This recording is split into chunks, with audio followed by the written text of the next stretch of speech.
ಶಿಕ್ಷಣ ಇಲಾಖೆಯ ಒಂದು ಮಹತ್ತರವಾದ ಯೋಜನೆಗಳಲ್ಲಿ ಪೋಷಕರ ಮಕ್ಕಳ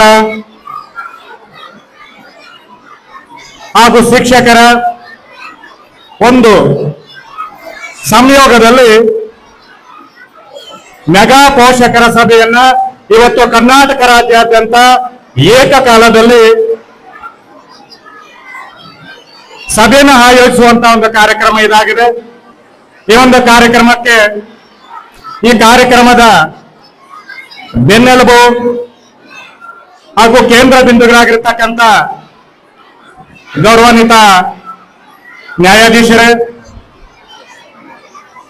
ಕ್ಷೇತ್ರ ನಮ್ಮೆಲ್ಲರ ನೆಚ್ಚಿನ ಇವತ್ತು ಮುಳಬಾಗಿಲು ತಾಲೂಕಿನಲ್ಲಿ ಒಂದು ಹೊಸ ಶೈಕ್ಷಣಿಕ ಕ್ರಾಂತಿಯನ್ನು ಮಾಡಿರ್ತಕ್ಕಂಥವರು ನಮ್ಮ ನೆಚ್ಚಿನ ಕ್ಷೇತ್ರ ಶಿಕ್ಷಣಾಧಿಕಾರಿಗಳಾಗಿರ್ತಕ್ಕಂಥ ಗೌರವಾನ್ವಿತ ಬಸಾರ್ ಅವರೇ ಹಾಗೂ ವೇದಿಕೆ ಮೇಲೆ ಅಲಂಕರಿಸಿರ್ತಕ್ಕಂಥ ಗೌರವಾನ್ವಿತರೇ, ನನ್ನ ಶಾಲಾ ಸಿಬ್ಬಂದಿ ವರ್ಗದವರೇ ಹಾಗೂ ಪ್ರೀತಿಯ ಮಕ್ಕಳೇ, ಇವತ್ತು ಒಂದು ಬಂದಿದೆ. ಈ ವರ್ಷ 20,000 ಶಾಲೆಗಳನ್ನ ಇದ್ದೀವಿ ಅಂತ ಮಕ್ಕಳ ಕೇಳಿಸ್ಕೋಬೇಕು. ಇವತ್ತು ಎಲ್ಲಾ ಪತ್ರಿಕೆಗಳಲ್ಲೂ ಕೂಡ ರಾರಾಜಿಸ್ತಾ ಇದೆ ಸುದ್ದಿ. ಗ್ರಾಮೀಣ ಭಾಗದಲ್ಲಿ 25,000 ಶಾಲೆಗಳನ್ನ ಮುಚ್ಚುತ್ತಿದ್ದಾರೆ. ಸರ್ಕಾರ ಅನೇಕ ಯೋಜನೆಗಳನ್ನ ಕೊಟ್ಟಿದೆ. ಉಚಿತವಾಗಿರ್ತಕ್ಕಂಥ ಶಿಕ್ಷಣವನ್ನು ಕೊಟ್ಟಿದೆ, ಉಚಿತವಾಗಿ ಪಠ್ಯಪುಸ್ತಕಗಳನ್ನು ಕೊಟ್ಟಿದೆ, ಉತ್ತಮ ಗುಣಮಟ್ಟದ ಶೂ ಅನ್ನು ಕೊಟ್ಟಿದೆ, 2 ಜೊತೆ ಸಮವಸ್ತ್ರಗಳನ್ನು ಕೊಟ್ಟಿದೆ, ಆಂಗ್ಲ ಮಾಧ್ಯಮವನ್ನು ಪ್ರಾರಂಭ ಮಾಡಿದ್ದಾರೆ, LKG UKG ಪ್ರಾರಂಭ ಮಾಡಿದ್ದಾರೆ, ಕ್ಷೀರ ಭಾಗ್ಯ ಇದೆ, ಬಿಸಿ ಊಟ ಇದೆ, ವಿದ್ಯಾರ್ಥಿ ವೇತನ ಇದೆ, ಒಳ್ಳೆಯ ಗುಣಮಟ್ಟದ ಶಿಕ್ಷಕರಿದ್ದಾರೆ. ಇಷ್ಟೆಲ್ಲ ಇದ್ರೂ ಕೂಡ ಇವತ್ತು ಸರ್ಕಾರಿ ಶಾಲೆಗಳನ್ನ ಮುಚ್ಚುತ್ತಿದ್ದಾರೆ. ಇದಕ್ಕೆ ಹೊಣೆ ಯಾರು? ಶಿಕ್ಷಕರೇ, ಪೋಷಕರೇ, ಅಥವಾ ಇನ್ನೇನು ಅನ್ನತಕ್ಕಂಥದ್ದು ಇವತ್ತು ಸರ್ಕಾರದ ಒಂದು ಯಕ್ಷ ಪ್ರಶ್ನೆಯಾಗಿದೆ. ಅದಕ್ಕಾಗಿ ಶಿಕ್ಷಣ ಇಲಾಖೆ ಇವತ್ತು ಮೆಗಾ ಪೋಷಕರ ಸಭೆಯನ್ನು ಕರೆದಿರತಕ್ಕಂಥ ಉದ್ದೇಶ. ಇವತ್ತು 2018ರಲ್ಲಿ ಶಾಲೆಯಲ್ಲಿ ಕೇವಲ 53 ಮಕ್ಕಳ ವಿದ್ಯಾರ್ಥಿಗಳು ಶಾಲೆಯಲ್ಲಿ ಓದ್ತಿದ್ರು. ಆದ್ರೆ ಬರೀ 5 ವರ್ಷಕ್ಕೆ ಈ ಶಾಲೆಯಲ್ಲಿ 850 ಮಕ್ಕಳು ಇವತ್ತು ಈ ಶಾಲೆಯಲ್ಲಿ ವ್ಯಾಸಂಗ ಮಾಡ್ತಿದ್ದಾರೆ. ಆದ್ರೆ ಬೇರೆ ಶಾಲೆಗಳಲ್ಲಿ 50 ಭಾಗದ ಹಾಜರಾತಿ ಮತ್ತು ದಾಖಲಾತಿ ಇಲ್ಲ. ಇದಕ್ಕೆ ನನ್ನ ಅಭಿಪ್ರಾಯದಲ್ಲಿ ಸರ್ಕಾರ ಅನೇಕ ಯೋಜನೆಗಳನ್ನ ತಂದಿದ್ರೂ ಕೂಡ ನಮ್ಮ ಅನುಷ್ಠಾನ ಅಧಿಕಾರಿಗಳ ಅನುಷ್ಠಾನ ಮಾಡೋದ್ರಲ್ಲಿ 100ಕ್ಕೆ 100 ವಿಫಲರಾಗಿದ್ದಾರೆ. ಇವತ್ತು ನಮ್ಮ ಕ್ಷೇತ್ರ ಶಿಕ್ಷಣಾಧಿಕಾರಿಗಳು ಒಂದು 2 ವರ್ಷದ ಹಿಂದೆ ನಮ್ಮ ತಾಲೂಕಿಗೆ ಬಂದಿದ್ರೆ ಕನಿಷ್ಠ 10,000ಕ್ಕಿಂತ ಹೆಚ್ಚು ಮಕ್ಕಳು ಈ ತಾಲೂಕಲ್ಲಿ ದಾಖಲಾಗುತ್ತಿದ್ರು. ಆದ್ರೆ ನಮ್ಮ ಕ್ಷೇತ್ರ ಶಿಕ್ಷಣಾಧಿಕಾರಿಗಳು ಬಂದ ಮೇಲೆ ಗಣನೀಯವಾಗಿ ಗ್ರಾಮೀಣ ಭಾಗದಲ್ಲಿ ಹಾಜರಾತಿ ಮತ್ತು ದಾಖಲಾತಿಯನ್ನು ಹೆಚ್ಚಾಗ್ತಾ ಇದೆ. ಆದರೂ ಕೂಡ ಸರ್ಕಾರದ ಅನೇಕ ಯೋಜನೆಗಳು ಇವತ್ತು ವಿಫಲವಾಗ್ತಾ ಇದೆ. ಇದಕ್ಕೆ ಕಾರಣ 1, 2, 3 ಅಲ್ಲ, ಅನೇಕ ಕಾರಣಗಳಿದೆ.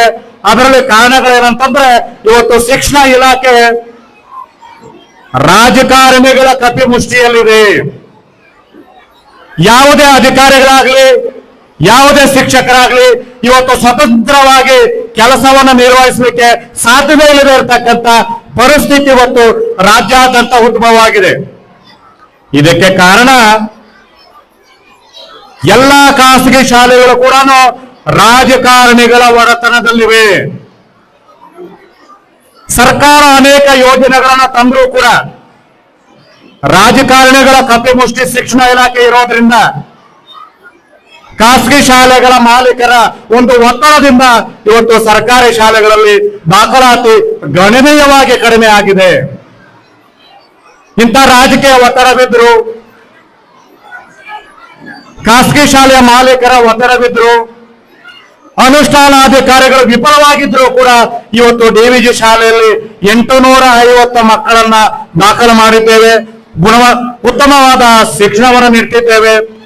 ಸುಮಾರು 90% ಮಕ್ಕಳು ಇವತ್ತು ಆಂಗ್ಲ ಭಾಷೆಯಲ್ಲಿದ್ದಾರೆ. ಮೊನ್ನೆ ನಾನು ಇವತ್ತು ನಮ್ಮ ಕ್ಷೇತ್ರ ಶಿಕ್ಷಣಾಧಿಕಾರಿಗಳು ಮತ್ತು ನ್ಯಾಯಾಧೀಶರ ಮುಂದೆ ಒಂದು ವಿನಂತಿಯನ್ನು ಮಾಡಿಕೊಳ್ತಿದ್ದೇನೆ. ಇವತ್ತು ಕಾರ್ಯಕ್ರಮ ನೀಡಿರತಕ್ಕಂಥದ್ದು ಪ್ರಾಥಮಿಕ ಶಾಲೆಯ 1ರಿಂದ 5ನೇ ತರಗತಿಯ ಮಕ್ಕಳೇ ಇವತ್ತು ಸಂವಿಧಾನ ಪೀಠಿಕೆಯನ್ನ ಓದಿರ್ತಕ್ಕಂಥದ್ದು, ಗುಂಡಪ್ಪನ ಕಗ್ಗವನ್ನು ಓದಿರ್ತಕ್ಕಂಥದ್ದು. ಯಾಕಂತಂದ್ರೆ ನಮ್ಮಲ್ಲಿ ಗುಣಮಟ್ಟವಾಗಿರತಕ್ಕಂತ ಶಿಕ್ಷಣವನ್ನ ನನ್ನ ಶಾಲಾ ಸಿಬ್ಬಂದಿ ವರ್ಗದವರು ನೀಡುತ್ತಿದ್ದಾರೆ. ಇದಕ್ಕೆ ಕಾರಣ ನಮ್ಮ ಕ್ಷೇತ್ರ ಶಿಕ್ಷಣಾಧಿಕಾರಿಗಳು ಅಂತ ಹೇಳೋದಕ್ಕೆ ಬಹಳ ಹೆಮ್ಮೆ ಆಗುತ್ತೆ. ಇಷ್ಟೆಲ್ಲ ನಾವು ಶ್ರಮ ವಹಿಸಿ ನಾವಿಲ್ಲಿ ಕೆಲಸ ನಿರ್ವಹಿಸ್ತಿದ್ರು ಕೂಡ ನಮಗೂ ಕೂಡ ಅನೇಕ ಒತ್ತಡಗಳಿದೆ, ಮಾನಸಿಕ ಹಿಂಸೆಗಳಿದೆ. ಅದರಲ್ಲೂ ಕೂಡ ದೊಡ್ಡ ಹಿಂಸೆ ಏನು ಅಂತಂದ್ರೆ ಇಲ್ಲಿ ಸುಮಾರು 5 ಕೋಟಿ ರೂಪಾಯಿ ಒಂದು ಕಟ್ಟಡವನ್ನು ಮಾಡಿದ್ದೇವೆ, ಡಿಜಿಟಲ್ ಎಜುಕೇಶನ್ ಮಾಡಿದ್ದೇವೆ, ಪಾಠೋಪಕರಣಗಳಿವೆ, ಪೀಠೋಪಕರಣಗಳಿವೆ. ಇವೆಲ್ಲವನ್ನು ಕೂಡ ನಾವು ಸರ್ಕಾರದಿಂದ ಮಾಡಿರತಕ್ಕಂಥದ್ದು ಅಲ್ಲ. ನಾವು ಖಾಸಗಿ ಭಾಗಿತ್ವದಲ್ಲಿ NGOಗಳ ಮುಖಾಂತರವಾಗಿ ನಾವು ಇಷ್ಟೆಲ್ಲವನ್ನ ಮಾಡಿದ್ರು ಕೂಡ ನಮಗೆ ತಾಲೂಕು ಆಡಳಿತದಿಂದ ಯಾವುದೇ ಸಹಕಾರವನ್ನು ನೀಡಿಲ್ಲ. ವಿಶೇಷವಾಗಿ ನಾನು ನಗರಸಭೆಯವರಿಗೆ ಅನೇಕ ಸಾರಿ ಮನವಿ ಮಾಡಿದ್ದೇನೆ, ನೀವು ನಮ್ಗೆ ಏನು ಮಾಡಬೇಡಿ, ನಮ್ಮ ಮಕ್ಕಳಿಗೆ ಕುಡಿಯುವುದಕ್ಕೆ ನೀರನ್ನು ಒದಗಿಸಿ ಅಂತ. ಇವತ್ತಿಗೂ ಕೂಡ ನಗರಸಭೆಯವರು ನಮಗೆ ಕುಡಿಯುವ ನೀರನ್ನು ಒದಗಿಸುವುದರಲ್ಲಿ ವಿಫಲವಾಗಿದ್ದಾರೆ.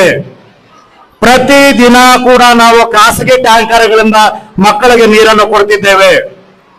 ನಾನು ಅನೇಕ ಸಾರಿ ಮನವಿಗಳನ್ನು ಮಾಡಿದ್ದೇನೆ, ಜಿಲ್ಲಾಧಿಕಾರಿಗಳಿಗೆ ಮನವಿಯನ್ನು ಮಾಡಿದ್ದೇನೆ, ತಹಸೀಲ್ದಾರ್ಗೆ ಮನವಿ ಮಾಡಿದ್ದೇನೆ, ನಗರಸಭೆಯವರಿಗೆ ಮನವಿ ಮಾಡಿದ್ದೇನೆ. ಆದರೆ ನಮ್ಮ ಮನವಿಗೆ ಯಾವುದೇ ರೀತಿಯ ಸ್ಪಂದನೆ ಇರುವುದಿಲ್ಲ.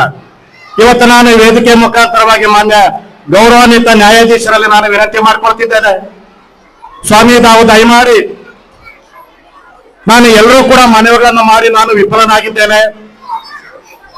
ಆದ್ರೆ ಈ ವೇದಿಕೆ ಮುಖಾಂತರ ತಮ್ಮಲ್ಲಿ ನಾನು ಮನವಿ ಮಾಡಿಕೊಳ್ಳೋದಿಷ್ಟೇ, ನನಗೆ ತಾಲೂಕು ಆಡಳಿತದಿಂದ ಯಾವುದೇ ಸಹಕಾರ ಇಲ್ಲದೇ ಇದ್ರು ಪರವಾಗಿಲ್ಲ, ಕನಿಷ್ಠ ಪಕ್ಷ ನಮ್ಮ ಶಾಲಾ ಮಕ್ಕಳಿಗೆ ಕುಡಿಯುವುದಕ್ಕೆ ನೀರನ್ನು ತಾವು ಒದಗಿಸುವಂತ ವ್ಯವಸ್ಥೆಯನ್ನ ಮಾನ್ಯ ನಗರಸಭೆ ಅಥವಾ ಜಿಲ್ಲಾಧಿಕಾರಿಗಳಿಗೆ ಒಂದು ಪತ್ರ ಮುಖಾಂತರವಾಗಿ ಅವರಿಗೆ ಏನಾದರೂ ಮನವಿ ಮಾಡಿದ್ರೆ ನಮ್ಮ ಶಾಲೆಯ ಸಮಸ್ಯೆಗಳು ಏನಾದರೂ ಸಾಲ್ವ್ ಆಗಬಹುದು ಅನ್ನತಕ್ಕಂತ ಒಂದು ಮನವಿಯನ್ನ ನಾನು ತಮ್ಮ ಮುಂದೆ ಇಡುತ್ತಿದ್ದೇನೆ ಸ್ವಾಮಿ. ಯಾಕಂತಂದ್ರೆ ಇಲ್ಲಿ ಎಲ್ಲವನ್ನೂ ಸಿಗ್ತಾ ಇದೆ, ಆದ್ರೆ ಮಕ್ಕಳಿಗೆ ಕುಡಿಯುವುದಕ್ಕೆ ನೀರಿಲ್ಲ, ಶೌಚಾಲಯಕ್ಕೆ ನೀರಿಲ್ಲ. ಸುಮಾರು 520 ಹೆಣ್ಣು ಮಕ್ಕಳು ಇಲ್ಲಿ ವ್ಯಾಸಂಗ ಮಾಡ್ತಿದ್ದಾರೆ, 28 ಮೇಡಮ್ಗಳಿದ್ದಾರೆ. ನಾವು ಪ್ರತಿ ದಿನ ಕೂಡ 1 ಟ್ಯಾಂಕರ್ ನೀರನ್ನು ನಾವು ಖರೀದಿ ಮಾಡ್ತಿದ್ದೇವೆ. ನಮಗೆ ಖರೀದಿ ಮಾಡೋದಕ್ಕೆ ಶಿಕ್ಷಣ ಇಲಾಖೆಯಿಂದ ಯಾವುದೇ ಅನುದಾನ ಬರುವುದಿಲ್ಲ. ನಮ್ಮ ವೇತನಗಳಲ್ಲಿ ನಾವು ಹಣವನ್ನು ನೀಡಿ ಈ ಶಾಲೆಯನ್ನು ಉಳಿಸಬೇಕು, ಈ ಶಾಲೆಯನ್ನ ಬೆಳೆಸಬೇಕು, ಈ ಶಾಲೆಯ ಘನತೆ ಮತ್ತು ಗೌರವವನ್ನ ಎತ್ತಿ ಹಿಡಿಯಬೇಕು ಅನ್ನತಕ್ಕಂಥ ಉದ್ದೇಶದಿಂದ ನನ್ನ ವೇತನದಲ್ಲಿ ನಾನು ಪ್ರತಿದಿನ 1 ಟ್ಯಾಂಕರ್ ನೀರನ್ನ ಮಕ್ಕಳಿಗೆ ಕೊಡ್ತಿದ್ದೇವೆ. ಇವತ್ತು ಏನು ಶಿಕ್ಷಣ ಇಲಾಖೆ ಅನೇಕ ಕಾರ್ಯಕ್ರಮಗಳನ್ನು ಹಮ್ಮಿಕೊಂಡಿದೆ, ಆ ಕಾರ್ಯಕ್ರಮದ ಎಲ್ಲವನ್ನು ಕೂಡ ನಾನು ಈ ಶಾಲೆಯಲ್ಲಿ ಅನುಷ್ಠಾನ ಮಾಡಿದ್ದೇನೆ ಅಂತಕ್ಕಂಥ ಹೆಮ್ಮೆ ನಮಗಿದೆ. ಹೀಗೆ ಮಾತಾಡ್ತಾ ಹೋದಾಗ ಅನೇಕ ಸಮಸ್ಯೆಗಳಿವೆ. ಈಗಾಗಲೇ ಮಾನ್ಯ ಗೌರವಾನ್ವಿತ ನ್ಯಾಯಾಧೀಶರವರು ಬೇಗ ಹೊರಡೋದ್ರಿಂದ ಸೊ ಇಲ್ಲಿ ಇಷ್ಟೊಂದು ವಿಚಾರಗಳನ್ನ ನಾನು ವೇದಿಕೆ ಮುಖಾಂತರ ಮಾತಾಡಲು ನನಗೆ ಅನುವು ಮಾಡಿಕೊಟ್ಟಂತ ಮಾನ್ಯ ನ್ಯಾಯಾಧೀಶರಿಗೂ ಹಾಗೂ ನಮ್ಮ ನೆಚ್ಚಿನ ಕ್ಷೇತ್ರ ಶಿಕ್ಷಣಾಧಿಕಾರಿಗಳು ನನ್ನ ವಂದನೆಗಳನ್ನ ಸಲ್ಲಿಸ್ತಾ ನನ್ನ 4 ಮಾತುಗಳನ್ನು ಮುಗಿಸುತ್ತೇನೆ. ಜೈ ಭಾರತಾಂಬೆ.